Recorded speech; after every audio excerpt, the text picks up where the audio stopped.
ဗမာပြည်မှာမြန်မာပြည်ပေါ့မြန်မာပြည်မှာကြောက်စိမ့်တော့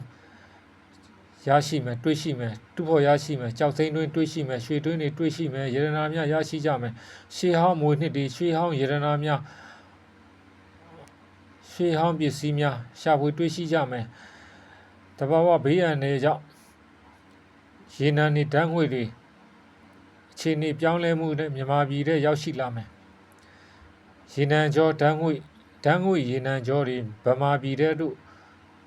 ရောက်ရှိလာမယ်တဘာဝဘေးရန်တွေကြောင့်အားလုံးပဲတဘာဝဘေးရန်တွေကိုထူးစိုက်ကြပါလို့မှာကြပါတယ်တဘာဝဘေးရန်တွေအထူးကြောက်ဖို့ကောင်းတယ်ကမ္ဘာဝင်ရိုးစွန်းမှရှိတဲ့ရာသီဥတုများနိုင်ငံအသီးသီးတို့ဝင်ရောက်ဒုက္ခပေးနိုင်ခြင်းကြုံတွေ့ကြမယ်တဘာဝဘေးရန်တွေကြောင့်အမျိုးမျိုးကြုံတွေ့နိုင်တယ်ခက်မှတ်တင်ပဲမမျှော်လင့်ပဲမြေကျွံကြခြင်းတို့တောင်ပြိုကျသွားခြင်းတို့မြေကြီးကျွံဝင်သွားခြင်းတို့ရေတွေလှိုင်းတွေမမျှော်လင့်ပဲလှိုင်းတဘိုးကတ်တို့ကြီးမားကြရထခြင်းတို့ဖြစ်တတ်တယ်မိုးကောင်းကင်တွေအယောင်ပြောင်းတတ်တယ်မှိုင်းပြရှိမယ်အားလုံးကူဆိုင်ကြဖရာတရားမမေ့လင်းနဲ့တဘာဝဘေးရန်အတွက်အထူးကြိုတင်ပြင်ဆင်ထားကြ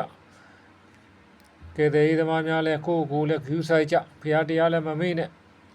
ကဲတဲ့အတွက်ကြိုတင်ပြင်ဆင်ထားကြအားလုံးအဆက်အသွယ်တွေမပြတ်အောင်ကူဆိုင်ကြ